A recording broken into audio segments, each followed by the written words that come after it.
들을수록 건강해지는 유익한 방송. 듣다 보면 빵 터지는 유쾌한 수다. 나는 의사다. 시즌 3.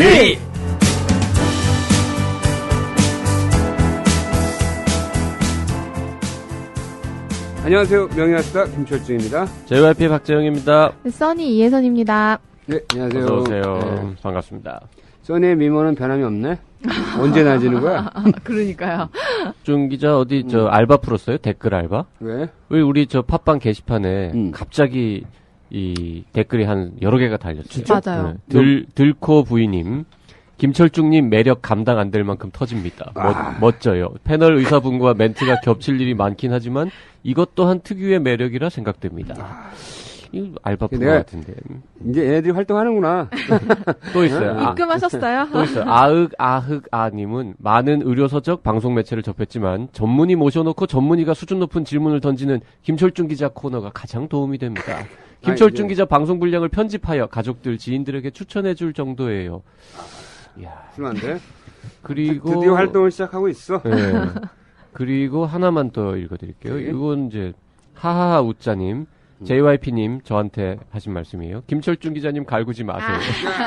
김철중 기자님의 의사와 일반인 수준을 넘나드는 명쾌한 질문에 많은 도움을 받고 있습니다. 명수다 코너는 가장 재미있고 유익하게 듣는 코너입니다. 많이 나와주세요. 네. 이게 가끔 나오면 의심을 안 할 텐데 한꺼번에 이렇게 3개 올라온 거 보면 알바를 푼 것 같아요. 드디어 활동 시작했어. 자, 오늘의 주제는 부끄럽다고 숨기면 삶의 질이 뚝. 배뇨장애. 네. 배뇨장애. 말이 좀 어렵죠? 그러니까 소변을 보는데 문제가 생기는 거죠. 그렇죠. 오줌 쓰는데. 네네. 자, 우리의 또 한 명의 게스트가 있어, 오늘. 일단. 아니, 저희 메인 게스트도 메인 게스트를 소개는 맨 마지막에 소개하고, 네. 그 전에 또 한 명의 젊은, 영 게스트 소개해보세요. 네, 안녕하세요. 저는 지금 청년의사에서 인턴 기자하고 있는 연세대 본과 4학년 이규인이라고 합니다. 성함이? 이규인입니다. 굉장히 잘생겼네요? 아닙니다. 연대는 인물이 주로 뽑나봐. 보면 딱 연대생들이 잘생겼어. 죄송합니다. 오늘 저희 여기 인턴 기자라서, 방청객으로 왔어요. 그렇죠. 자, 부끄럽다고 숨기면 삶의 질이 뚝 배뇨장애에 대해서 말씀해 주실 오늘의 메인 게스트입니다. 서울 아산병원 비뇨기과 과장 주명수 교수님 모셨습니다. 박수. 네, 안녕하십니까. 네. 서울 아산병원 비뇨기과 주명수입니다. 만나서 반갑습니다. 주 교수님도 젊었을 때 굉장히 잘생겼다는 소리 들었을 것 같은데. 전혀 아닙니다. 감사합니다. 그냥 의례적으로 하는 말입니다. 그럴 줄 알았습니다.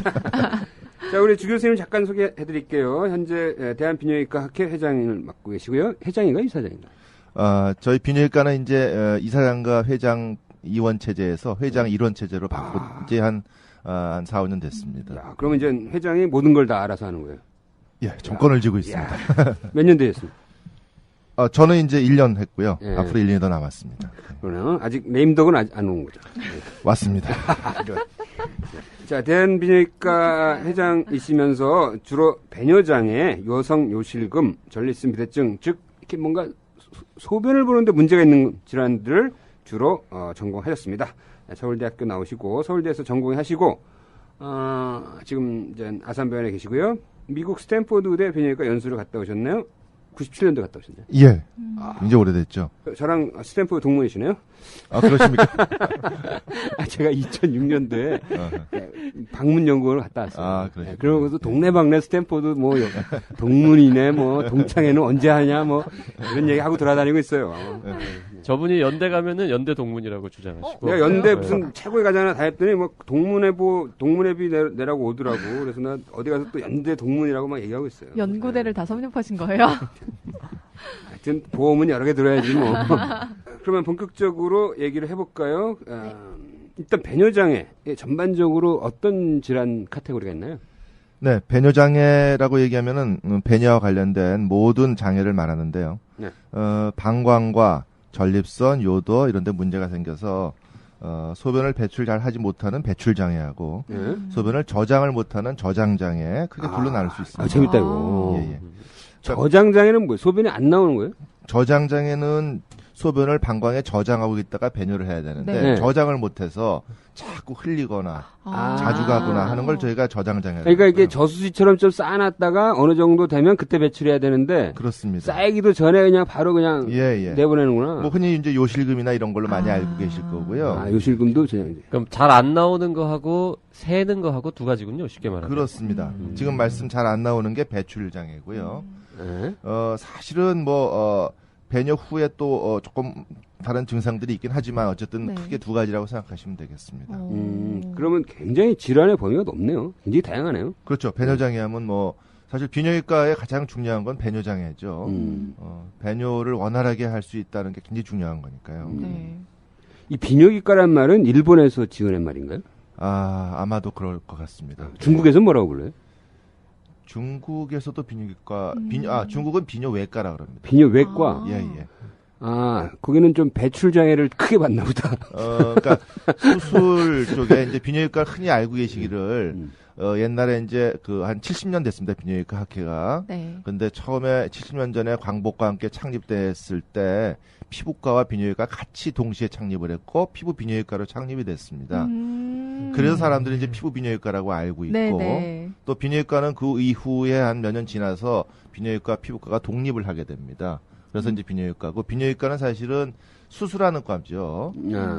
지금 배뇨 장애도 수술하는 것들이 여러 가지가 있고 그 외에 이제 암 수술 같은 걸 다 비뇨기과에서 하지. 예를 들어서 신장암, 방광암, 전립선암, 고환암 이거 다 비뇨기과에서 수술하는 겁니다. 네. 그래서 이제 중국에서는 비뇨외과라 그러고 일본에서는 이제 비뇨기과에서 이제 내과적인 치료와 함께 외과적인 수술을 이제 다 할 수 있다 하는 그런 사실 어떻게 보면 그런 것이 비뇨기과의 매력이 아닌가 생각을 하고 있습니다. 이건 이제 질환 얘기는 좀 이따 하고 일단 이 얘기가 재밌을 것 같은데 일단 이게 비뇨기과가 이미지 메이킹이 약간 실패한 것 같아요. 제가 봤을 때는. 왜냐하면 우리가 그 세균의 시대를 살 때 비뇨기과 그러면 피부 비뇨기과랑 같이 묶어져서 성병 치료하는 거에 대한 이미지 각이 너무 큰 거야. 사실은 암 치료하는 곳이거든. 그렇죠. 예, 맞습니다. 정확히 역시 의사 출신이시라 정확히 알고 계십니다. 저희가 비뇨기과의 질환이 대표적인 것들이 신장 결석이나 암, 그렇죠. 이런 것들이 많이 있기 때문에 저희가 이제 수술을 많이 하는데 옛날에 70년 전에 생각된 것들 때문에 이제 피부 비뇨기과라고들 많이 개업을 하고 계시죠. 근데 실질적으로도 성병이나 이런 것도 비뇨기과에서 많이 치료하고 있습니다. 하지만 그런 것뿐만이 아니고 다른 치료를 많이 하고 있는데도 불구하고 그런 것들이 너무 성병이나 이런 것 때문에 막혀서 네. 저희가 이제 일반인들한테 전달을 잘 못하고 있는 거죠. 그렇습니다. 네, 예. 물론 이게 이제 우리가 이제 의사들은 보통 메이저과 마이너과 나누잖아요. 근데 산부인과는 메이저과에 속하는데 비뇨기과는 마이너과에 속한단 말이지. 근데 난 그것도 잘못됐다고 봐. 왜냐면 산부인과가 분만 때문에 메이저과처럼 보이긴 하지만 실제적으로 여성에 생기는 암은 산부인과고 남성에 생기는 암은 남성 성색에 생기는 암은 다 비뇨기과에서 하고 있잖아요. 맞습니다. 예. 거의 완전히 써전이야. 이 신장 그러니까 사람들이 너무 어려워서 레지던트 지원 안 하는 것 같아. 요즘 레지던트 지원이 확 떨어지잖아. 예, 전공의 트레이닝 할 때는, 그러니까 전공의 훈련 받을 때는요. 네. 아마도 이제 여러 가지 암 수술과 여러 가지 바쁘기 때문에 힘들고, 그래서 열심히 하고 났는데, 개원하고 나니까 이제 그런 수술을 할 수 있는, 자기가 그런 시설에서 일을 해야 되는데, 그렇지 못한 경우가 많기 때문에 좀, 비뇨기과 지원이 좀 떨어지고 있죠. 야, 요거 이제 기회 되면 또 하기로 하고 비뇨기과 빨리 불끈 일어나야 되는데 불끈불끈 일어나서 다 일어서야 되는데 고개 숙인 비뇨기과 예. 우리가 세워줘야 돼요. 예. 이게 당국의 정책적인 배려가 굉장히 있어야 되겠죠. 정부 하는 거야. 야, 일단 기회 되면 또 하기로 하고요. 일단 그러면 대표적인 게 여성으로 치면 요실금이고 남성으로 치면은 전립선 비대증으로 인한 소변 배출 장애네요. 그렇습니다.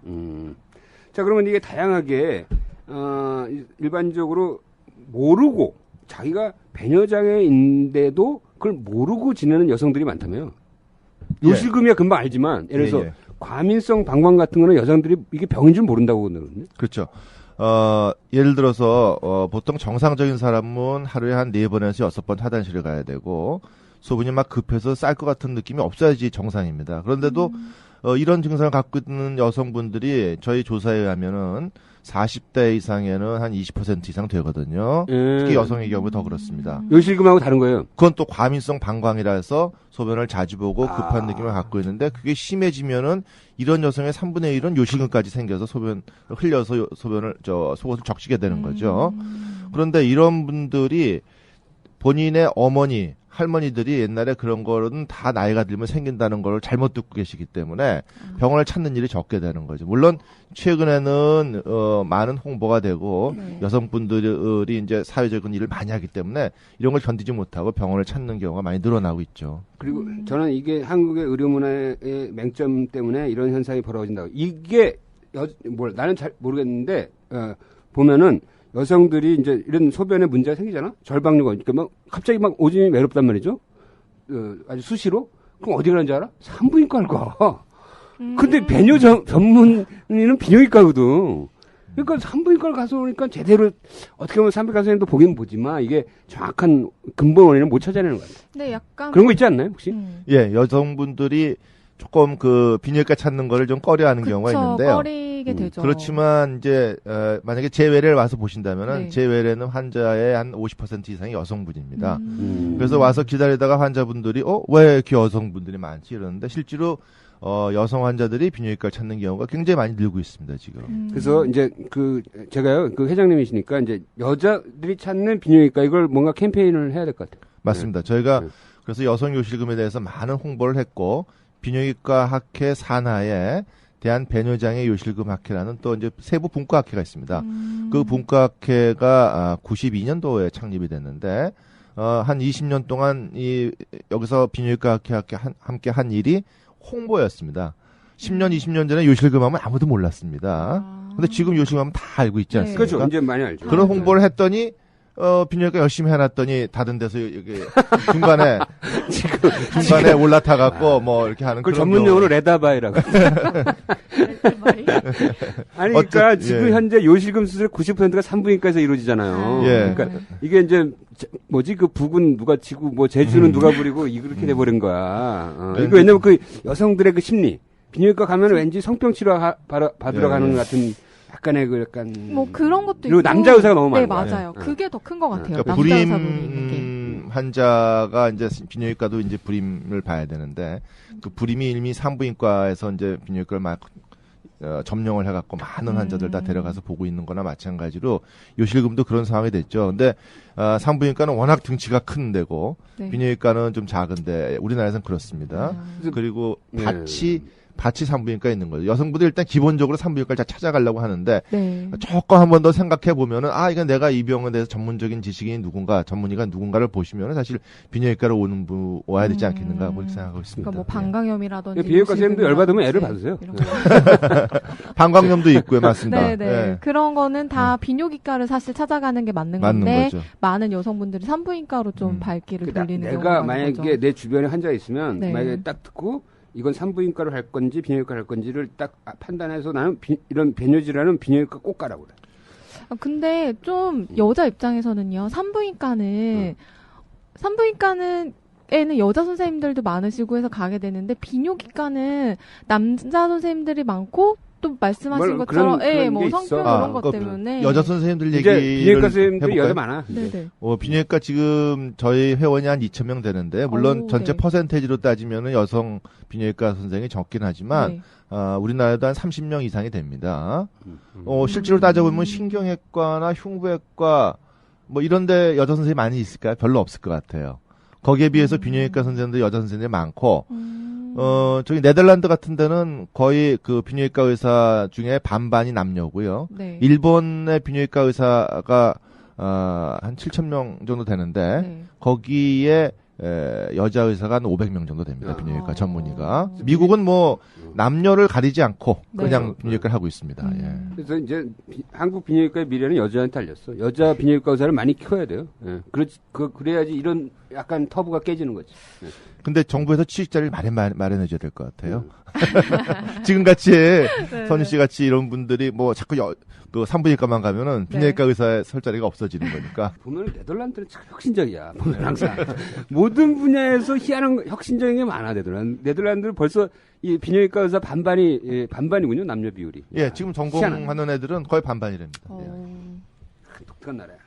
하여튼 일단 요실금은 많이 알려졌으니까 먼저 과민성 방광염부터 얘기를 해보는 게 좋을 것 같은데 네. 어느 정도 절박뇨가 있거나 이럴 때 과민성이라고 진단하나요? 물론 검사를 해보겠죠. 그러니까 일단 과민성 방광염이 아니고요. 네. 과민성 방광입니다. 과민성 방광. 그러니까 근데 사실 이게 영어를 제가 참 들어오면서 해석할 때 참 많이 고민을 많이 했습니다. 이게 뭐예요? 영어로 뭐예요? 오버 액티브 블레더인데요. 오버 액티브 블레더. 사실은 지금 과민성 대장이라는 증세가 있지 않습니까? 이제 과활동이네. 예, 과활동성 방광인데 그렇게 하면 일반인들이 아무도 모르지 않습니까? 그렇지. 이제 과활동성 방광이라고 얘기했을 때는 방광이 자기 본인이 원치 않은데도 막 수축을 해갖고 막 소변을 지리거나 급해지는 그런 걸 얘기를 하게 되는데요. 네. 그거만 따지면은 사실은 그렇게 하면 과활동성 방광을 해야 되지만 일반인들을 위해서 제가 과민성 방광이라 해서 감각을 주로 이제 치중해서 네. 이 용어를 줬습니다. 네. 하지만 나중에 알고 보니까 이게 방광이 수축하는 것뿐만 아니라 감각이 이상적으로 발달해서 소변을 지리거나 자주 하거든요. 얘기했죠. 그래서 이걸 갖다 과민성 방광이 결국은 맞는 말이 됐습니다. 네. 야, 그러네. 그럼 이제 과민성 방광의 제일 가장 중요한 증상은 요절박 혹은 절박뇨라 그래서 소변이 마려우면 참지 못해서 화장실 가는 거죠. 그거 심각한 문제예요. 그렇죠. 쌀 것 같아서 막 뛰어가는 네. 겁니다. 네. 그런 느낌은 경험해보지 않은 사람은 잘 모르고요. 써니 어디가 지금? 저도 요즘 가끔 그런 걸 느낄 때가 있습니다. 그래서 내가 이거 치료만 하는 게 나도 이제 병에 걸리나 보다 하는 보통 생각도 자기가 드는데. 치료하는 병에 자기가 걸려요. 그런데 이 정도를 나눌 때는 네. 자기가 하던 일을 다 하고 화장실을 천천히 갈 수 있으면 사실은 요절박이 별로 없다고 생각하는데 네. 어떤 일을 하다가 갑자기 마려우면 자기 하던 일을 멈추고 가야 된다. 이건 요절박이라고 생각하시면 되겠습니다. 이런 경우는 어때요? 그러니까 요절박이 없는데 내가 소변을 봐야겠다라고 하는 생각 순간부터는 그걸 요절박이 오는 거예요. 예, 급해지는 거죠. 네. 그것도 맞는 근데 거죠. 자기가 뭐 일을 할 때는 생각이 안 나. 안 나죠. 이런 예, 예. 경우는 어떻게? 이걸 또 요절박이. 요절박이라고 볼 수 있습니다. 아, 그래요? 예, 예. 오. 그러니까 요절박이 심한 분들은 자기의 소원이 한번 버스 타고 여행 가보는 게 소원입니다. 그 정도로 심각해요? 아. 버스를 그러니까 못 타는 거예요? 그럼요. 다 같이 단체로 여행을 가다가 네. 고속도로를 가는데 자기 때문에 중간에 버스를 세워야 되지 않습니까? 어떤 분은 이제 당신 이제 치료받고 싶을 때 꼭 하고 싶은 게 뭐냐. 요즘은 삶의 질이 굉장히 중요하지 않습니까? 네. 이거 심각하네. 그래서 이제 환자들한테 물어보면 난 영화를 볼 때 한 편을 다 보는데 영화 한 편은 보통 2시간 하지 않습니까? 네. 그럼 2시간 하는 동안에 내가 화장실 안 가고 좀 영화를 보고 싶다. 그 사람들 굉장히 심각하다. 심각하죠. 이게 삶의 질을 굉장히 떨어뜨리는데요.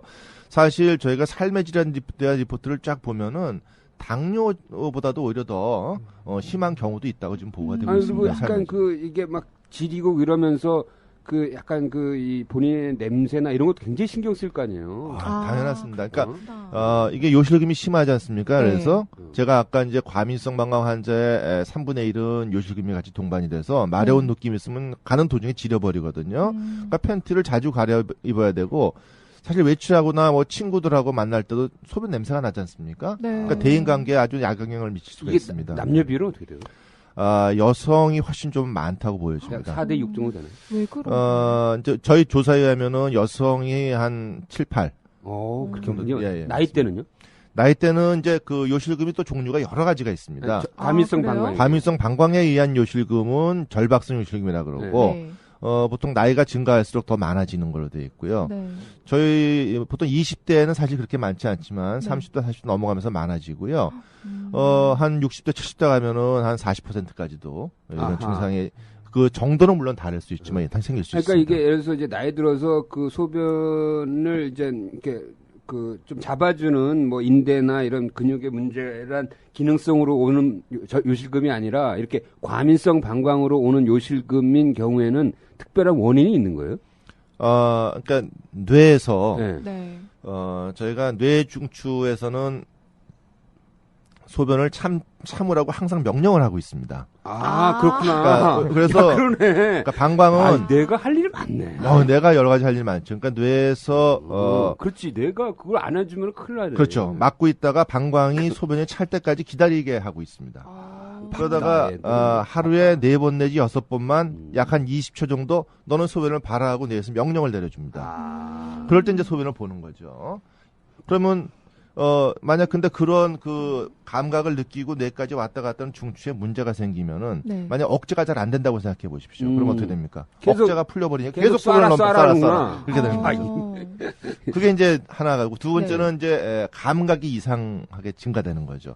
어떤 사람은 한 200cc 정도 돼 약간 소변이 마렵고 300, 400이 되면 소변을 보게 되는 게 정상인데. 이거 되게 네. 재밌는데. 근데 한 50cc만 돼도 소변이 마려운 거예요. 이 배뇨의 과학이다 이거. 예. 그래서 그런 느낌을 하니까 그걸 저희가 과민성, 네. 그러니까 영어로는 하이퍼센시티비티라는데 얘는 센서가 잘못된 거네요. 맞습니다. 센서리, 그러니까 저 감각에 문제가 생겨서 네네. 자기는 조금만 차도 굉장히 마려운 걸 느끼게 조금만 먹어도 되는 배부른 애들. 그럼 빨리 화장실 가야 되는 거죠. 음. 근데 우리나라에 잘못된 뭐랄까 전해 내려온 얘기들이 있는데 그 네. 미스라 그러니까 잘못된 얘기들 네, 의학상식 중에 네. 하나가 소변을 참으면 병이 난다. 소변을 참 그런 저 전립선 맞아요. 생긴다 뭐 이렇게 하죠. 네, 그런 소변을- 얘기 있죠. 네. 소변을 참으면 병이 난다 그러죠. 네, 네. 정상적인 사람은 소변을 참아야 되는 거죠. 참아서 모아서 가야 됩니다. 예를 들어서 지금 말씀드렸던 것처럼 50cc만 돼도 소변을 자꾸 마려워서 이제 화장실 가게 되면 뇌에서는 어떻게 생각하냐면 내 방광의 용적은 50cc밖에 안 된다. 자꾸 인정을 하는 거죠. 그럼 나는 50cc만 되면 화장실 자주 가야 돼요. 근데 만약에 내가 방광을 좀 참아서 모아서 본다 네. 그러면은 뇌에서는 내 방광의 용적은 300, 400이구나. 이때 가야 된다. 이렇게 되는 건데 음. 조금만 마려우면 오. 그러니까 만약에 소변을 배출을 잘 못하는 사람이라면 조금 다른 문제지만 네. 일반적으로 배출에 장애가 없는 분들은 소변을 모아서 참아서 가야 되는 게 중요한 거고요. 한 가지 더 얘기 되겠습니까? 네네. 물을 많이 먹어야 된다. 네. 그것도 사실은 저는 반대하거든요. 진짜요? 그러니까 물은 적당히 먹는 게 제일 좋죠. 그러니까 물을 많이 먹어야 되는 사람들이 있습니다. 예를 들어서 뭐 변비에도 물이 많이 먹어서 좋은지는 잘 모르지만 변비 환자분들 물을 많이 드시죠. 네.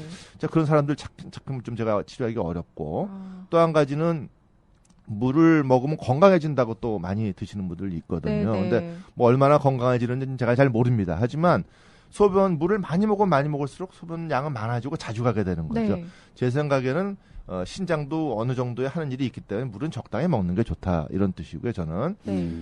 그렇다고 물을 적게 먹으라는 뜻은 아닙니다. 그럼 적당한 거는 하루에 리터? 소변량이 한 1,500 정도 나오게끔 사람마다 그 양이 좀 다르거든요. 보통 몇 번 가나? 그럼 4번, 여섯 4번에서 6번 가는 거고 예를 들어서 신장에서 1,500을 4번에 나눠서 간다고 예, 보시면 됩니다. 신장에서 소변을 만드는 게 하루에 1ml를 만든다고 그럽니다. 하루 1리터. 그러니까 1분에 1ml. 1분에 1ml. 그러면 우리가 하루가 1440분이니까 네. 1200에서 한 1,500. 1500씩 많고 그거를 한 번 볼 땐 300 정도씩 350씩 나눠 보시면 한 그러니까. 4번에서 6번 가는 5번 정도 가는 거예요. 예, 네. 평균 그럼 정상이라는 거죠. 그러면은 보통 하루에 1.5리터에서 2리터의 수분을 섭취해야 된다. 이렇게 알고 있는 분들이 많잖아요. 2리터로 하니까 헷갈린다. 우리 맥주 마시니까 CC로 해. 어쨌든 그 정도보다 300cc 배출. 그냥 제 말은 그냥 네. 그 정도 조금 마셔도 되는데요. 네네. 갖다 놓고 페트병을 갖다 놓고 계속 드시는 분들 많습니다. 다이어트 할 때 네, 그러거든요. 뭐 일시적으로 잠시 하는 건 괜찮지만 네. 계속 그렇게 하는 거는 저는 이제 배뇨 나는 쪽에서 그건 좀. 내가 봐도 그건 약간 비련한 짓. 예, 예. 안 그래도 청취자 사람이란 게 질문 항상성이 중에 있는 건데 네네. 많이 마시면 많이 빠져나가는 거지. 그게 뭐 쌓이는 것도 아니고. 뭐 피부를 촉촉하게 하기 위해서 많이 드신다고도 네. 그러더라고요. 네, 맞아요. 아니, 그것도 약간 과시냐? 이에 대한 질문이 실제로 들어온 게요. 카카오톡에 익명으로 해주세요 님이 물을 자주 마시면 건강에 좋다고 하는데 물을 많이 마시면 화장실에 자주 가게 됩니다. 이럴 때 건강에 문제는 없는지 궁금합니다. 당연하잖아요. 자주 먹으면 배가 자주 부른 거랑 똑같은 거야. 그러니까 저는 그런 질문을 적당히 하시더라고요. 드시는 게 좋고요. 만약에 네. 비뇨기과 질환 중에서 신장 결석이 있습니다. 네. 신장 결석인 경우는 하루에 물을 한 2리터 정도 그때는 마셔야 이제 돼요. 그러니까 소변의 농도가 너무 높아지면 물을 적게 먹어서 네. 그러면 요로 결석이 생길 확률은 높아지잖아요. 맞습니다. 그러니까 그러니까 여름철에 탈수가 많을 때는 좀 더 많이 마시고 그렇죠. 겨울철에 예, 탈수가 적을 때는 좀 적게 마시고 예, 예. 적당히 마시는 게 되는 거죠. 근데 제가 대학교 때요, 우리가 보통 맥주 많이 마시기 시합하잖아. 그래서 우리는 특이하게 맥주를 마시고 화장실 안 가기 시합을 했어. 그래서 그 1등한 애가 5,000cc를 먹고 안 갔어. 그래서 진짜 독한 놈이야, 걔. 이럴 때 발생할 수 있는 질병은 뭔가요? 그냥 그 하이퍼레 뭐 리텐션 이런 거 생기는 거 아니야? 맞습니다. 그러니까 이제 전립선 비대증 남자 환자 중에서 전립선이라는 게 있습니다. 우리 네. 생식에 관여하는 기관인데 이 전립선은 요도를 감싸고 있어요. 그래서 얘 커지면 요도를 압박하니까 소변을 잘 못 보게 됩니다. 그런 분들 소변 보려고 용을 써도 안 나오고 그래서 그냥 네. 방광이 소변이 차고 막 늘어나지 네, 네. 않겠습니까? 어떤 분은 1000cc까지 늘어나고 와. 그냥 응급실 와. 찾아오는 분들이 있죠. 와, 진짜 그 막 미치겠다. 정말 너무 힘들죠. 여러분 그 영화 보고 나와서 화장실 마려운데 소변 마려운데 막 줄 서 있으면 그쵸, 못 네. 가면 못 힘들죠. 가면은 막 힘들지 않습니까? 근데 그거를 지속돼서 몇 시간을 그렇게 했다고 생각해 보십시오. 와. 얼마나 힘들겠습니까? 그건 응급인데요. 응급입니다. 네. 그럼 어떻게 응급실에 가면 어떻게 빼줘야죠. 처치를 빼줘야죠. 해주시는 거예요? 관을 그냥 넣어서. 관을 네, 넣어서요? 관을 넣어서. 어. 근데 그 이런 거 이거 물 얘기 나오니까 이게 물을 갑자기 많이 마시면은 이게 네. 이 혈압에 농도가 떨어 삼투압의 변화가 와가지고 실신하고 그런다니까. 그래서 왜 운동 선수들이 그러니까 어설픈 운동 선수들이 네. 시합하기 전에 막 물 많이 마신다고.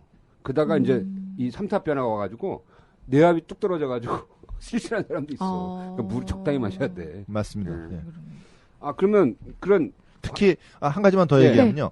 밤에 특히 물을 많이 마시는 분들이 있는데요. 그럼 밤에 소변 때문에 일어나게 되거든요. 그렇죠. 그러니까 밤에는 소변 때문에 일어나지 않는 게 정상인데 네. 예를 들어서 저도 한 번 정도는 뭐 술을 많이 마시거나 할 땐 일어날 때가 있죠. 네. 근데 밤에 자꾸 일어나면 특히 노인 같은 분들은 어두운데 불 켜기 어렵지 않습니까? 네. 가다 넘어져서 낙상을 한다든가 아. 골절된다든가 이런 문제가 생길 그렇죠, 수가 그렇죠. 있고요.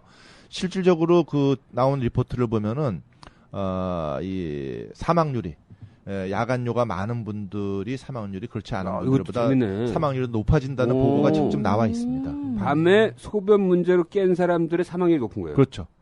여러 가지 이제 복합적 이유 때문에. 골절과 연결되기도 네. 하고 쓰러지고 다쳐서 뇌를 다치거나 그래서 사망률이 2점 몇 배로 지금 제가 알고 약간 있습니다. 빈뇨가 있는 사람들은 밤 10시 정도 되면은 수분 섭취를 좀 제한할 필요가 있겠네요. 맞습니다. 네.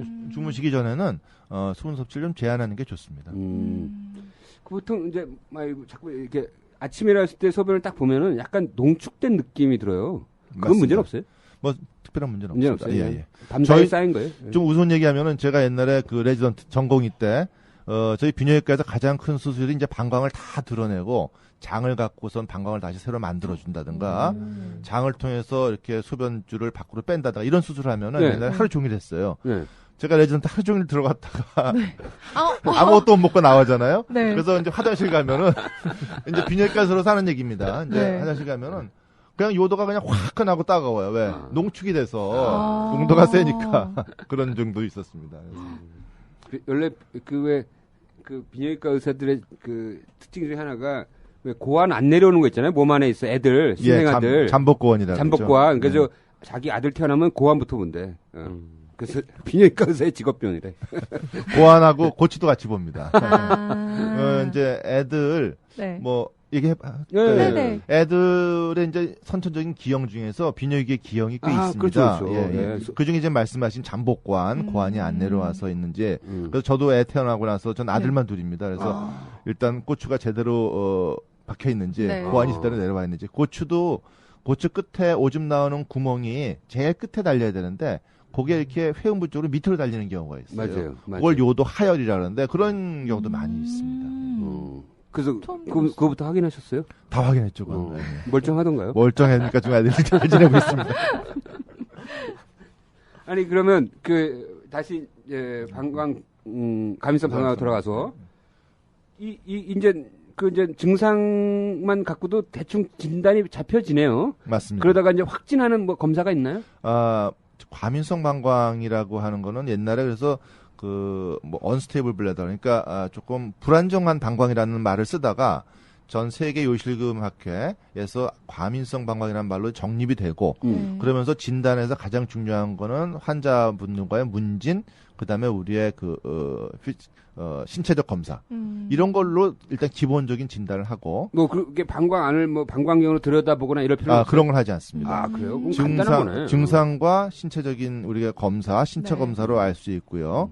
거기에 이제 이 사람의 증상의 정도가 얼마나 되느냐를 알기 위해서 그 다음에 여러 가지 설문지와 무슨 요속 검사라든가 아주 심한 경우에는 특히 이제 신경계통에 문제가 생긴 분들 많지 않습니까? 요즘 파킨슨병, 뭐 네네. 다발성 거기서도 경화증, 뭐 오는구나. 뇌졸중, 뭐 이런 분들 많지 않습니까? 네. 그런 경우에는 방광 기능 검사, 뭐 요리역학 검사라고 얘기도 하고 다니는데 네. 그런 검사를 해서 이제 진단하기도 합니다. 그래서 대충 이제 진단이 잡혔어요. 아, 예, 예. 당신은 이제 과민성 방광이고 당신이 이렇게 막 못 참는 것도 다 이게 병인 거다. 예, 예. 어? 이렇게 자 그러면 이렇게 그것을 해결할 수 있는 약이 있는 건가요? 약은 있는데요. 네. 우선 제일 중요한 게 아까 잠깐 제가 언급한 것과 마찬가지로 본인 스스로가 소변을 참아서 갈수록 노력을 하는 게 제일 야, 중요합니다. 나 이거 아까 물어보려고 했어. 그래요? 어떻게 훈련하는지. 그게 이제 제가 행동요법이라 그러는데 그러니까 이거 중요할 것 같아요. 혹시 그 케겔 엑서사이즈라고 케겔 운동이라는 걸 아마 들어보셨을 텐데요. 그렇죠. 그런 거는 케겔 운동을 하면은 우리 골반 저근을 수축합니다. 골반 그러니까 저근 항문에 힘 주는 거죠. 맞습니다. 예. 항문에 힘 주면은 골반 저근을 수축하게 되고 그 골반 저근이 요도 괄약근 쪽과 연결돼 있어서 소변 나오는 길을 이렇게 닫히도록 합니다. 그러면 여자도 가능하고 남자도 다 가능하고 남자 다 가능해요. 가능합니다. 그래서 그런 닫히도록 하면은 그 닫히는 시그널이 올라가면 어떻게 우리 뇌는 어떻게 느낍니까? 아까 말씀드린 것처럼 요 배출하는 게 아니고 닫는 듯한 느낌을 하면은 방광을 네네. 풀어주라고 뇌에서는 명령을 하지 않습니까? 그래서 방광을 예민한 걸 닫히도록 하는 게 첫 번째 배출구를 조여주면 방광이 풀려요. 그렇죠. 야 이거 재밌네. 예. 그러니까 소변을 볼 때는 뇌에서는 소변을 보려고 그럴 때는 맨 네. 처음에 반대겠네 그러니까. 순서가 맞습니다. 정확히 알고 계십니다. 그러니까 요도를 열어주고 그거에 따라서 방광이 수축하면서 따라 나가면서 배출을 하게 되는데 이거는 요도 괄약근을 조여주는 운동을 계속 하게 되면은 오히려 그것이 방광이 시그널이 시그널이 올라가서 방광을 갖다가 이완시키도록 노력을 합니다. 아 이거 정말 이 네. 배뇨 과학이네. 신기하네요. 예. 옛날 김도영이 그랬어. 김도영이 왜 항문 조이는 운동하고 막 그랬잖아. 놀면 뭐 하냐고. 맞습니다. 항문이라도 조이고. 그 김도영 씨가 아마도 그런 거 협회 회장도 하시고 그러니까. 예. 아니, 그런 향기롭지 협회가 않은 있어요? 내용이긴 한데 하여튼 굉장히 훌륭하신 운동을 하셨어. 아 그래서 이게 자기가 근데 이게 절방력 온 상태라면 그걸 참기가 어렵잖아요. 참기가 어렵죠. 그래서 평소에 하는 거예요. 그렇죠. 그러니까 그러니까 증상이 경미하다면 저는 약물 치료보다 지금 말씀드린 그런 걸 많이 하고요. 그러면 이거를 매일 평소에 평소에 심심할 때마다 자기가 약간 마려운 느낌이 있을 때 자꾸 그 운동을 해가면서 마려운 그걸 느낌 올 예, 때마다. 그러니까 조금 다릅니다. 그러니까 여성의 복압성 요식이라는 거는 요도 괄약근을 강화시켜주기 위해서 근육을 강화시켜주는 거는 매일 뭐 하루에 한 50번이든 100번씩 이제 지속적으로 해야 되는데 이거는 이제 그런 거하고 조금 다르고 방광의 예민함을 풀어주기 위해서 괄약근을 자꾸 조여줌을 해서 마려울 때마다 조여줌을 해서 그걸 이완시켜주도록 방광을 그렇게 하는 거죠.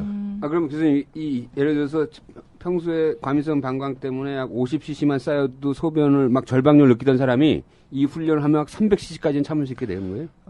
그러면 약이 필요 없겠죠. 이제 기본 횟수를 좀 줄여주겠군요. 맞습니다. 줄여주고 방광 용적을 늘려주기 위해서는 약물요법이 필요한 거죠. 뭐 이런 그 행동요법만 갖고 모든 게 다 이루어지는 건 아니고 네. 약물 치료만 갖고 모든 게 이루어지는 건 아니고 약물 치료와 이걸 같이 하는 것이 더 효과적이다 이렇게 얘기할 수가 그럼 있죠. 초기 약간 경미한 단계에서 이 훈련만 해도 좋아질 수 있습니다. 좋아질 수 있고 네. 굳이 병원을 안 가도 되는 상황이군요. 근데 일단 진단 한번 받아보시고 네. 장기 증상이 그렇죠. 어느 물론 정도인지 정확한 진단을 받고 나서. 예. 근데 그러면 나중에 이게 악화되진 않나요? 이게 어떻게 뭐 계속 꾸준히 더 나이 들면서 나빠지는. 악화되거나 이러진 않아요? 그거를 이제 이런 걸 통틀어서 저희가 하부 요로 증상이라고 합니다. 네. 하부 요로를 하면은 방광과 전립선 요도를 얘기하는데 이런 증상들이 있는 사람들을 미국에서 옴스테드라는 그런 지역에서 한 5년, 10년을 쭉 환자들을 봤습니다. 나중에 어떻게 네, 되나? 어떻게 되는지. 그랬더니 이제 나이가 들면서 대체적으로 좀 이 증상이 좀 악화되는 경향이 있고 네. 일부 환자들은 그대로 유지가 되고 좀 나빠지는 환자도 있고 심해지는 환자도 있는데 전반적으로는 나이가 들면서 약간씩 좀 나빠지더라고요. 예. 그래서 이게 술 먹고 절방력 오는 거 어떻게 해요? 그거는 아마도 제 생각에는 많이 많이 마셔서 용량과 그 항문으로 안 되는 거죠?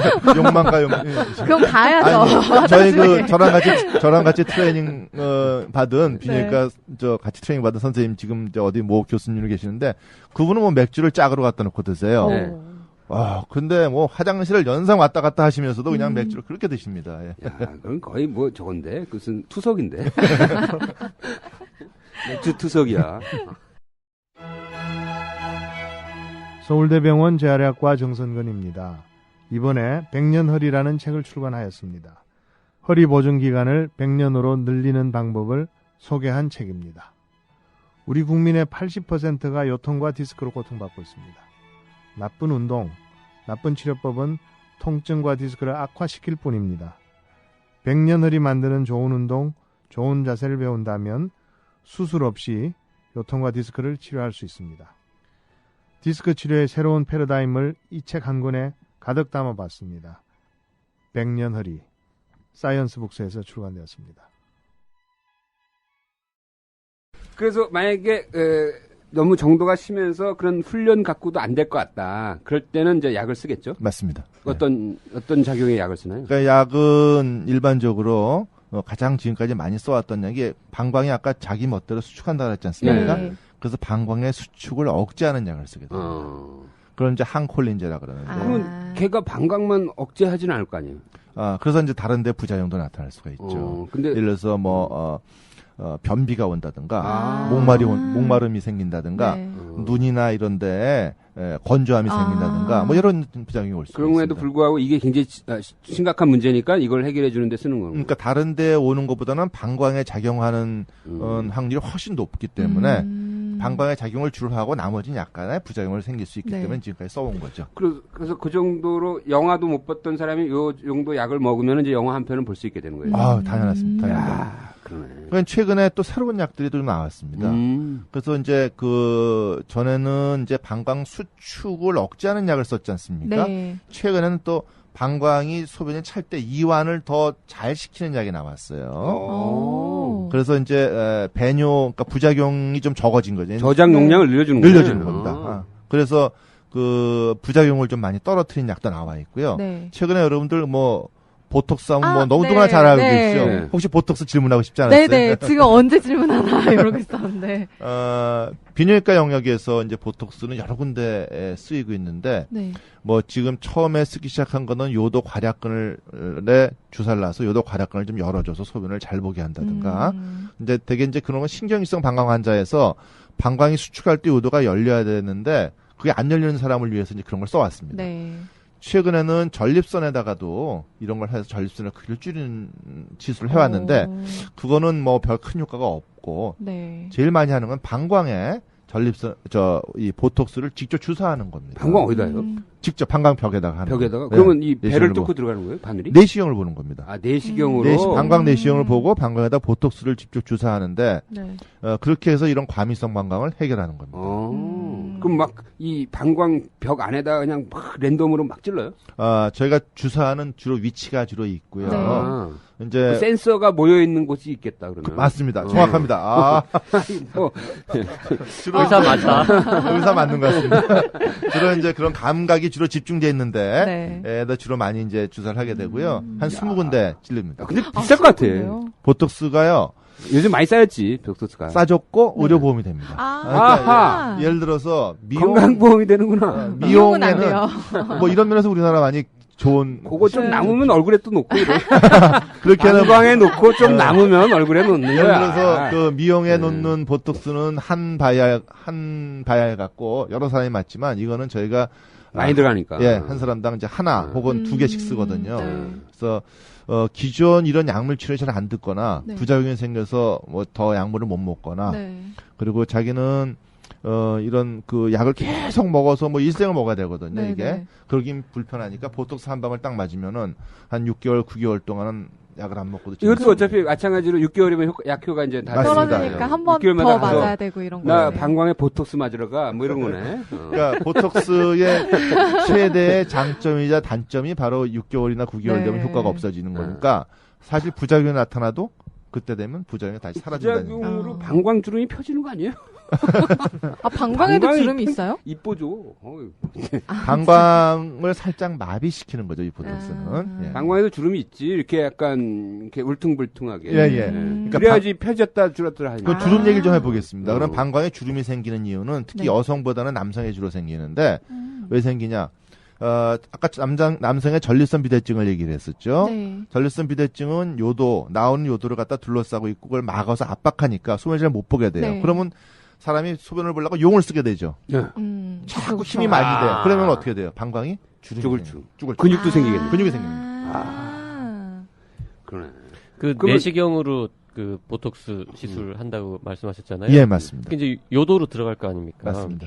그럼 이제 굉장히 뭐 아프거나 불편하거나 뭐 그렇지 않습니까? 남자의 경우는 마취를 그러니까 간단히 이제 남자는 수면 마취를 한다거나 뭐 그렇지만 여성의 경우는 부분 마취로 다 가능합니다. 지금 제가 짧잖아, 요도가. 예. 여성은 제가 다 부분 마취를 다 하고 있습니다. 그래서 방광에다가 마취제를 한 20분 동안 넣어놓고 좀 이따 하면은 뭐 여성분들은 다 문제 없이 다 하고 그날 집에 가시죠. 그렇구나. 이게 보통 얼마예요? 건강보험에서 환자가 부담하는 액수가? 보톡스가 한 바연에 지금 한 30만 원 정도 합니다. 근데 환자분들이 하루 입원을 하면은 20%를 내니까 네. 6만 원 내는 거고요. 만약에 입원 안 하고 바로 가면은 보통 한 50% 내니까 그거에 반 정도 내고 물론 거기 플러스 시술비가 이제 포함되는 거죠. 네네. 이게 이제 하다 보면 어떤 사람은 많이 들어가고 어떤 사람은 조금 들어가고만 하잖아요. 그래서 네. 조금 들어간 건 남잖아요. 네. 그럴 때 좀 연락 좀 주세요. 저희 안 났습니다. 저희 절대로 안 났습니다. 거기 간호사들 다 만나요? 저희 아닙니다. 아낌없이 모자르면 모자르지 아낌없이 다 드립니다 환자분에게. 너무 또 이렇게 확 퍼지면은 옷이 너무 많이 차니까. 맞습니다. 그러니까 어떤 분은 소변을 잘 못 봐갖고 잔뇨가 좀 남아서 며칠간은 좀 도뇨를 하는 경우도 물론 있을 수 있습니다. 그게 아까 제가 말한 부작용입니다. 예. 그래서 하여튼 과민성 방광 처음에 이제 훈련하고 아까 이제 조였다 하는 풀었다 하는 훈련하고 그다음에 안 되면 약을 쓰고 또 다른 대안이 이제 보톡스잖아요. 예. 크게 이제 세 가지라고 볼 수 있죠. 그렇게 해서 단계적으로 다 했을 때 해결할 수 있는 비율이 한 몇 프로 정도? 한 80% 정도. 그러면 이건 꼭 병원에 가서 전문적인 치료를 받아야겠네. 예, 그렇습니다. 예. 그러니까 이런 거를 산부인과 가면 단계적으로 접근이 안 된다고. 일단 약을 저한테 이제 산부인과에서도 안티 생기는 거 아니 산부인과 의사랑은 뭐 이 사람은 다 치료가 할 수 있죠. 네. 뭐 1차적으로 치료를 하시고 하다가 이제 비뇨기과 의사를 좀 이렇게 근데 제 얘기는 뭐냐면 이거는 어떤 복압성 요실금이 아니라는 확신 정확한 전제 하에 치료가 이게 가능한 거잖아요. 근데 맞습니다. 복압성 요실금이라 이건 헷갈릴 때가 있을 거 아니에요. 그렇습니다. 그럼 엉뚱하게 복압성 요실금이 계속 이 치료 해놓고 안 된다 하고 있을 가능성도 없단 말이지. 자, 그럼 그 얘기를 좀 제가 해볼까요? 그러니까 일단 정확한 진단으로 맞습니다. 나가야 되는 게 전제다. 이거지. 좋은 지적을 해주셨습니다. 이제 이 과민성 방광 환자의 3분의 1이 절박성 요실금이 있다고 말씀드렸지 않습니까? 거기에다 또 복압성 요실금이 같이 동반되는 그치. 환자가 있습니다. 나이 들면 다. 예. 그러니까 기침 재채기 할 때 소변 나오는 복압성 요실금과 소변이 급해서 참지 못하는 절박성 요실금이 같이 믹스되어 있는 사람들이 많습니다. 그럴 거예요. 그러니까 이런 사람들을 복압성 요실금이 조금 있다 해서 그걸 막 수술해 버린다든가 네. 막 그러면은 복압성 요실금은 좀 좋아질 수는 있지만 이 절박성 요실금은 안 좋아져요. 그러니까.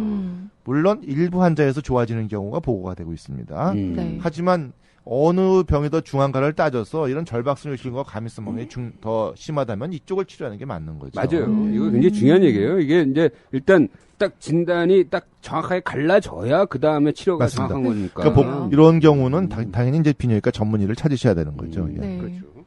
자, 일단 지금 현재 많은 부모님들 또는 본인이 이렇게 절박뇨, 막 소변을 못 참으면서 막 달려가고 막, 버스 타는 게 두렵고, 영화 보는 걸 한 번에 못 보고, 이런 분들은 빨리 비뇨기과 가서, 한번 검진을 한번 받아보고, 진단을 받아보고, 치료를 받는 게 좋을 것 같아요. 네. 한 가지 더 궁금한 게 있는데, 외출하기 전에 갑자기 막 이렇게 화장실에 가고 싶어지고, 이런 것도 혹시 절박뇨나 뭐 과민성 방광 이렇게 뭐 이런 시험을 건가요? 앞둔다든지, 뭐 이렇게 뭐, 네. 뭐 프레젠테이션을 초조할 앞둔다든지, 때 약간, 그거 조금 다르다고 보여지거든요. 그러니까 이제 물론 그 중에서 이제 급한 느낌이 있어 쌀 것 같아서 가는 분도 있지만, 네.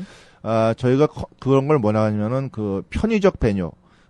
해석이 맞는지 모르겠는데 컨비니언트 보이딩이라 그래서요. 네. 편의적 배뇨. 내가 이제 시험을 이제 들어가면은 시험을 한 서너 시간 봐야 된다. 네. 그런 경우에는 사실 중간에 소변 마려울 수도 있지 않습니까? 그렇죠.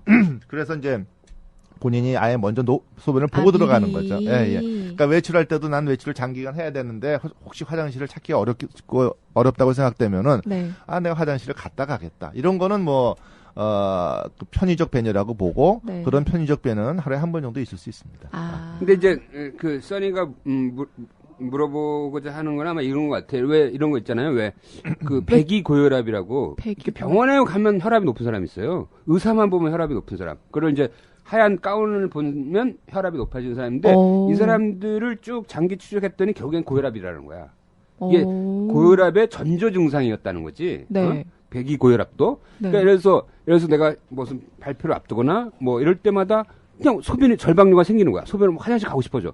이런 사람들도 나중에 봤더니 결국엔 과민성 방광이 되더라고. 혹시 이런 거 아니냐 이거지. 조사해봐야겠습니다. 좋은 스터디, 좋은 예, 좋은 연구 주제를. 과제를 주셨습니다. 예. 그 제2 저자를 좀 넣어주세요. 예.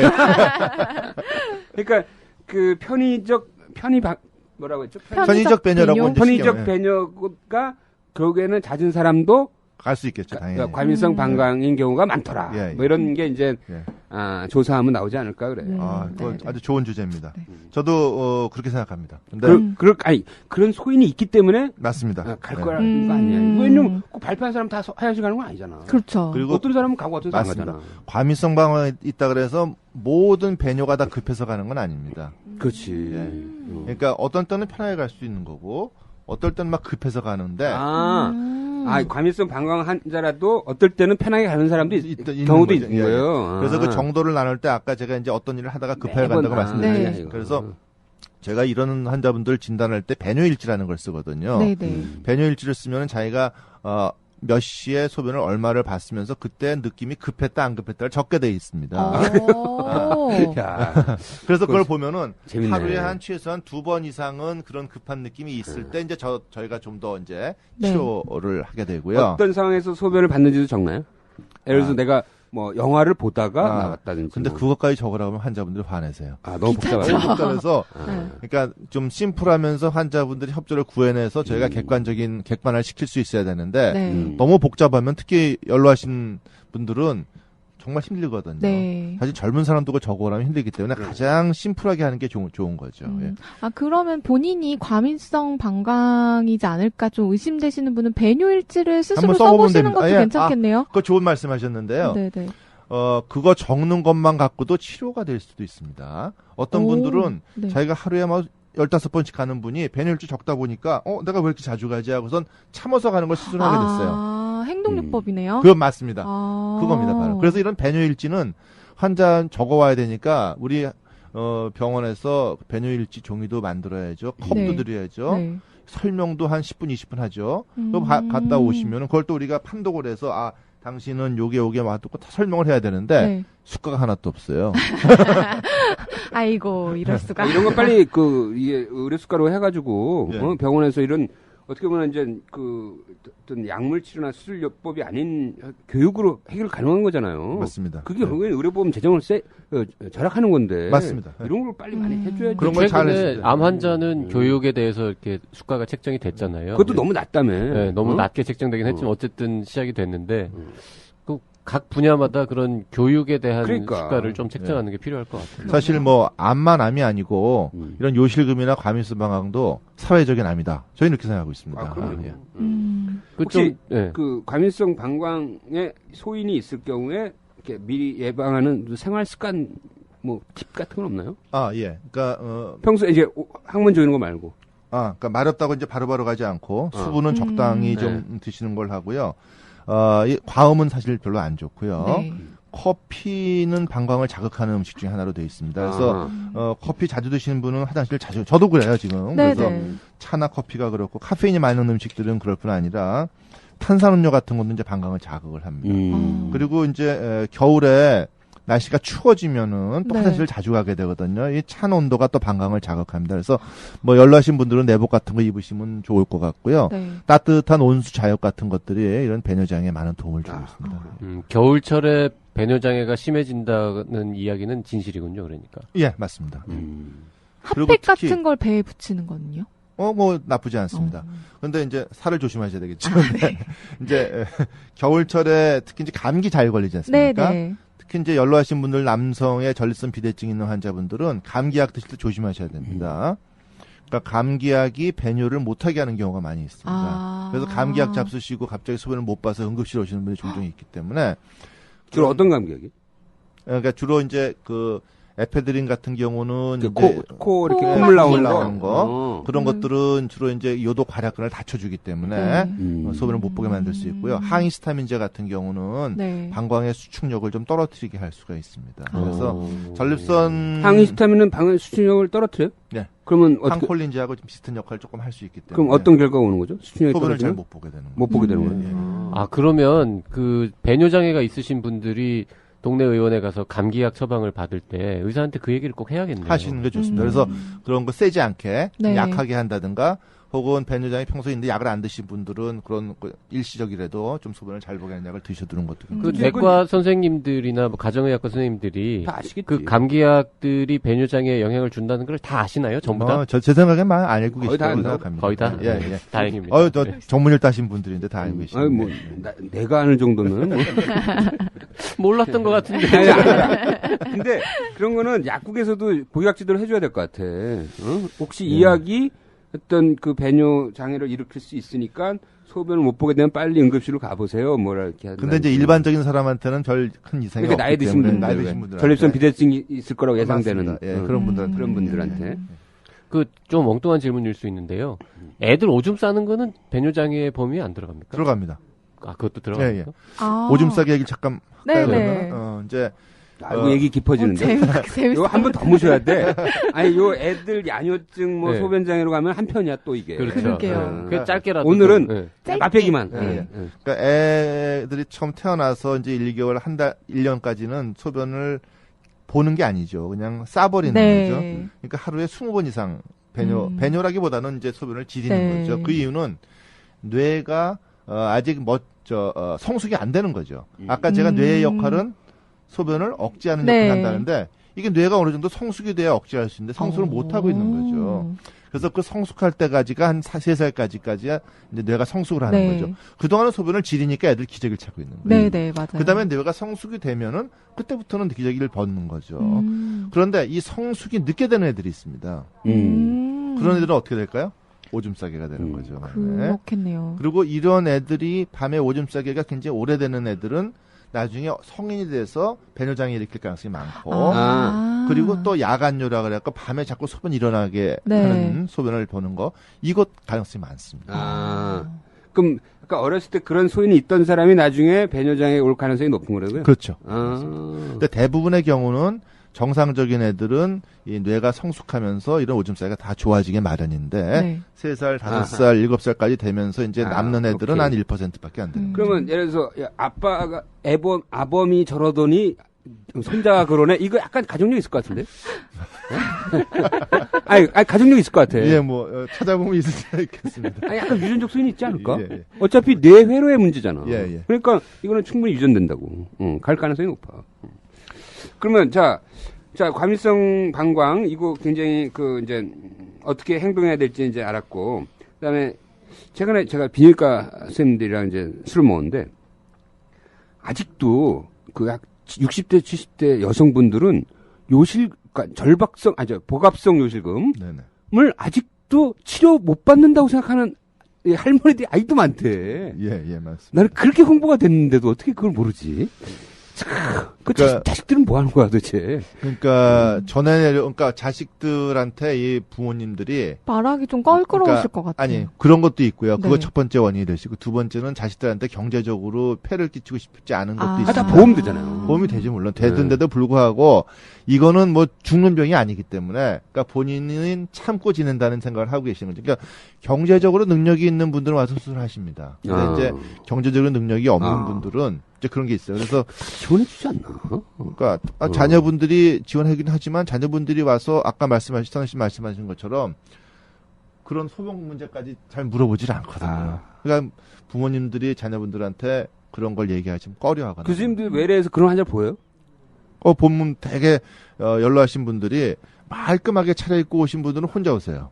근데 이제 할머님들 또 지방에 계신 할머님들은 사실은 서울에 계시거나 경기에 계신 보호자가 모시고 온단 말이죠. 그럼 결국은 그 치료비는 어디서 나오겠습니까? 다 자식들 손에서 나오는 거니까. 그러니까 제 얘기는 이제 아직도 그런 걸 느끼나요? 아직도 홍보가 덜 됐구나. 그러니까 이걸 모르고 있는 60대, 70대 분들이 아직도 있구나. 모르는 분도 있지만 알면서도 이 병원까지 못 나오는 거. 병원까지 안 오시는 게 자, 그럼 이제 이제 이 복합성 요실금 간단하게 정의하면 이렇게 웃을 때 오줌이 질질 샌다든지 뭐 이런 거죠.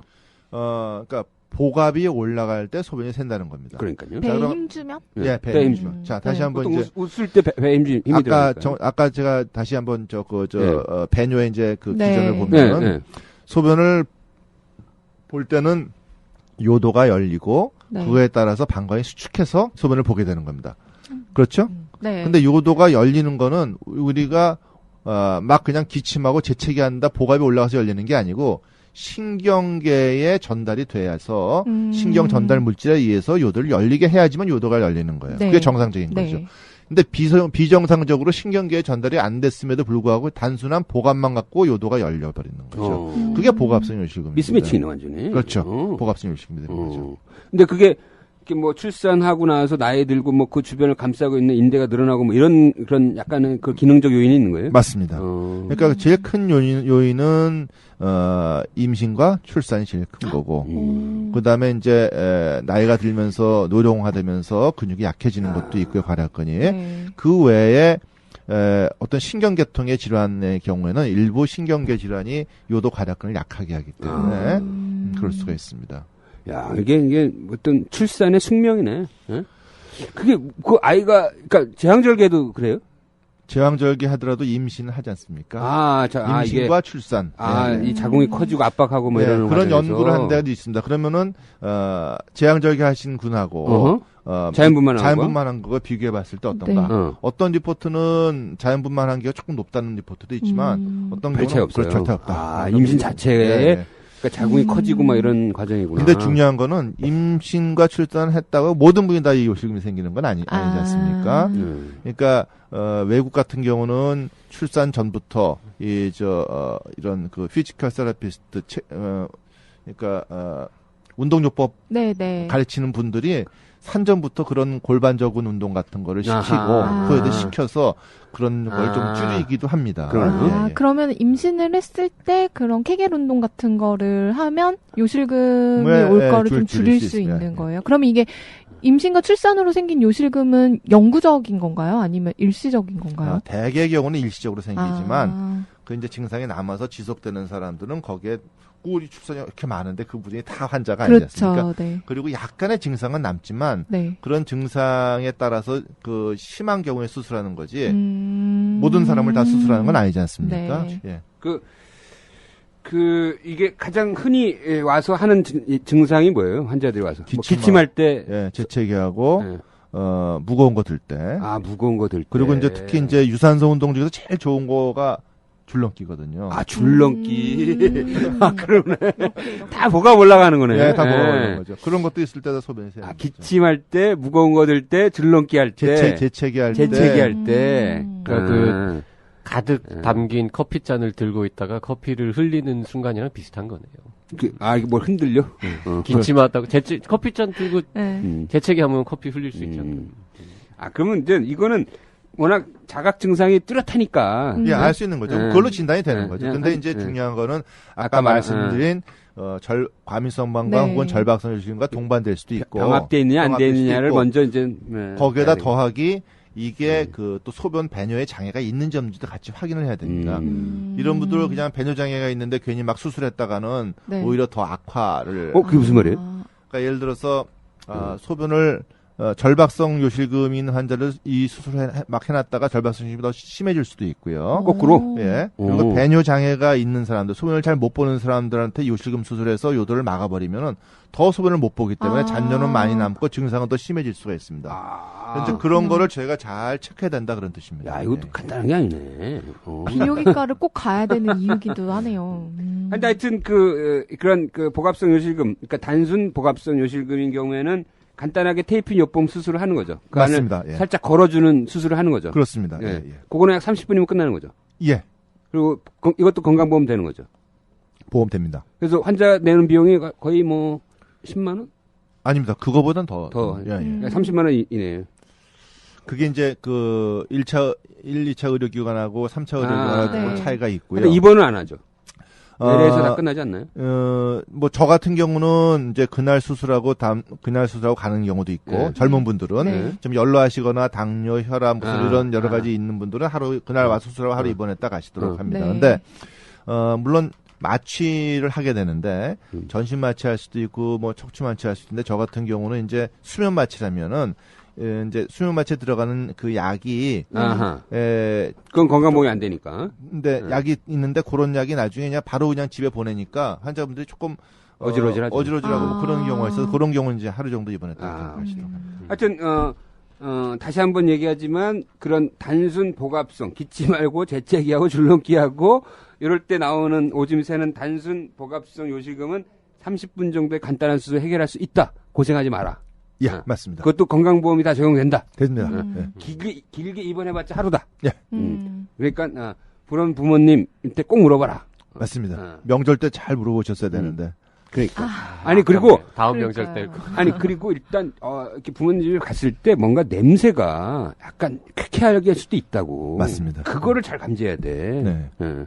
그리고 그런 거 엄마들이 얘기 안 하거든. 옛날에 저희 그 이제 할머니 할아버지들 이렇게 계신데 가면은 뭔가 냄새가 키캔 냄새 나셨어요. 그게 다 소변 냄새. 그렇죠. 다 아. 요실금 환자였던 거야.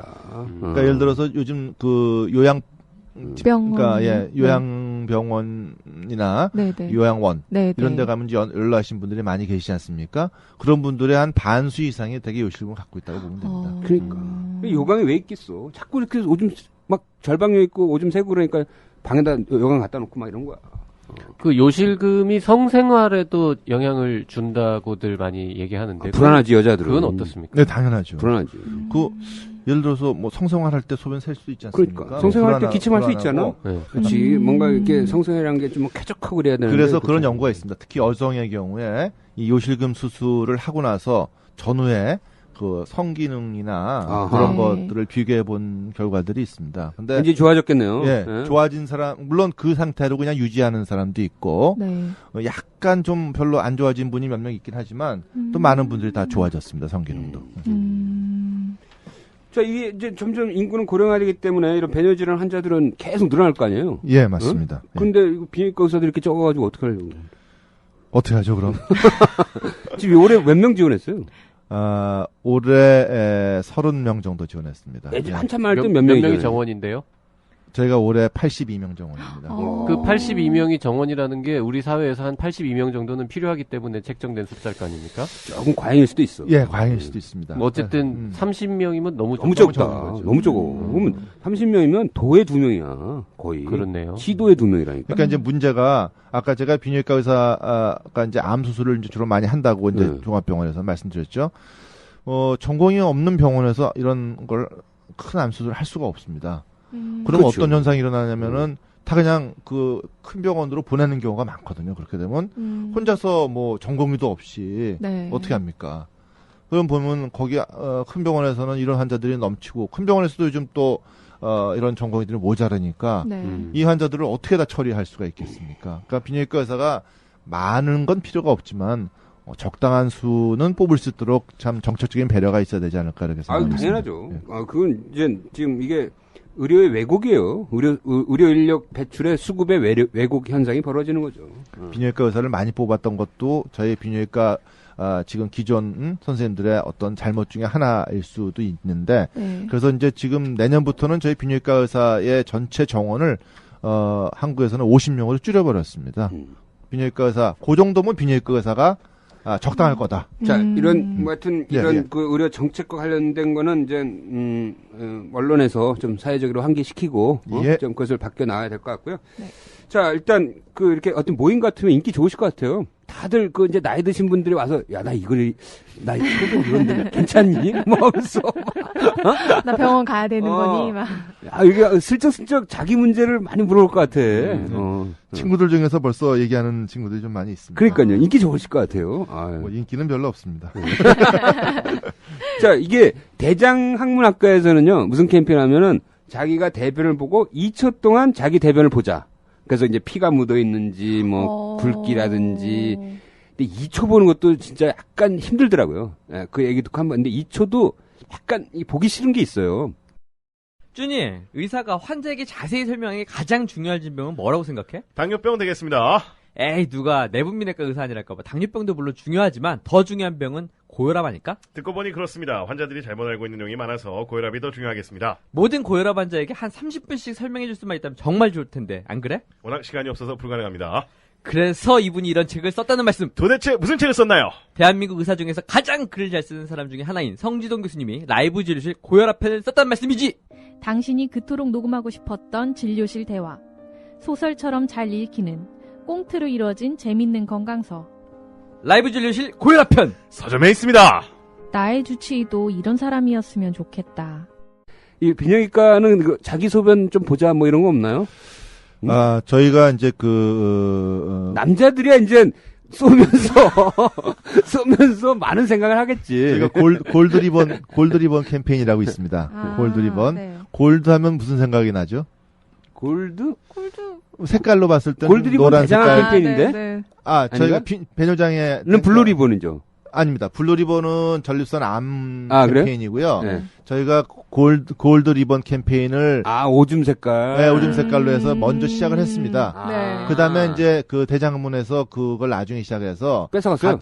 앞에서 한 게 아니고 같이 황금을 같이 쓰자고 같이 저희한테 쓰자. 요구해서 그럼 같이 씁시다고 저희가 똥오줌 가질 수 있냐? 뭐 이런 거네. 한마디로. 맞습니다. 똥오줌 못 가려면 큰일 나졌어요. 그러면 본인의 야, 이랬나 이거. 그래서 같이 우리 골드리본 캠페인을 하고 아. 있고 사실 저희는 리본을 갖고선 만들어서 달고 다니고요. 그 네. 주간 동안에는 네. 그 대장암 문과에서는 이렇게 장 모양을 가서 골드로 만들어서 갖고 다니더라고요. 예. 그럼 예를 들어서 내가 이제 내 소변을 봤을 때, 야, 이거 좀 이상해서 오는 경우. 많지. 어떤 많습니다. 경우가 제일 흔할까요? 가장 많은 게 피가 나와서 그렇습니다.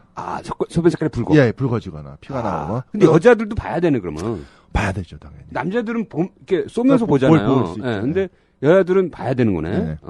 그럼 이게 소변의 뭐 색깔, 냄새 색깔. 이런 걸로 그렇죠. 이상한 냄새가 건강을 많이 난다든가, 확인할 수 있어요? 너무 탁해진다든가, 네. 그럴 경우에 물론 감염이 있을 수가 있는데 또 그렇지 않은 경우도 많이 있습니다. 인산료가 많아지면은 소변이 좀 탁해질 수가 있기 때문에 그 약간 좀 탁하다 그래서 모든 게 다 염증은 아니고요. 네. 빨간 색깔이 나왔을 때는 이제 더 각성을 해야죠. 그래서 네. 이거는 꼭 병원을 찾아봐야 됩니다. 그리고 진짜 당뇨병 환자는 진짜 이 소변 냄새가 달아요?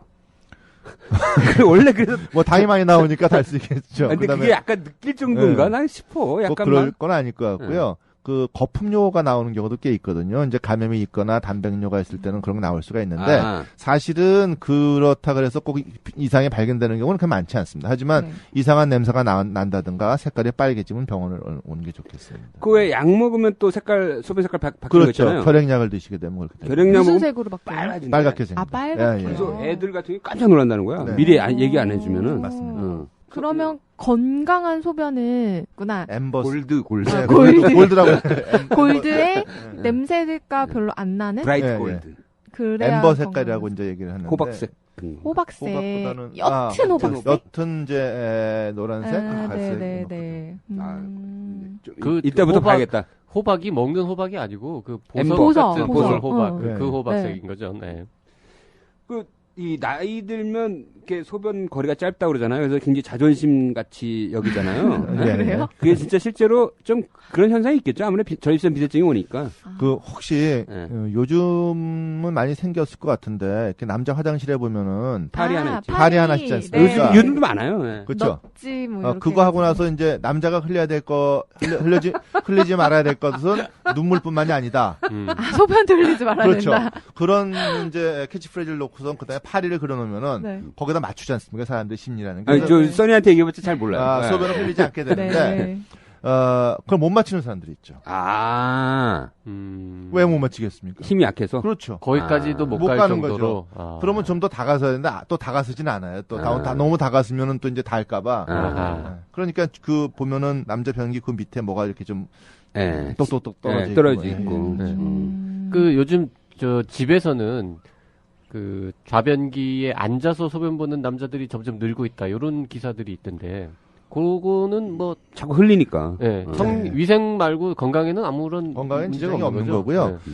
사실 어떻게 보면 남자와 여자가 다른 것 중에 하나가 배뇨할 때 남자는 서서 본다는 그런 자존심이 있는데 이제 앉아서 보게 되면은 물론 뭐 의학적으로는 큰 문제는 없습니다. 그리고 실질적으로 일본에서는 또 청결을 위해서 그렇게 하라고 또 권유하는 경우도 많이 있습니다. 네. 그러니까 위생상의 문제지 뭐 크게 막 그게, 펑셔널하게 한 건 아니죠. 그렇진 그런 건 그런 거 있지 않나요? 자존심 때문에 서서 막 이렇게 세게 소변을 보면 이제 부인한테 구박받으면서 자존심이 꺾이는 거죠. 다시.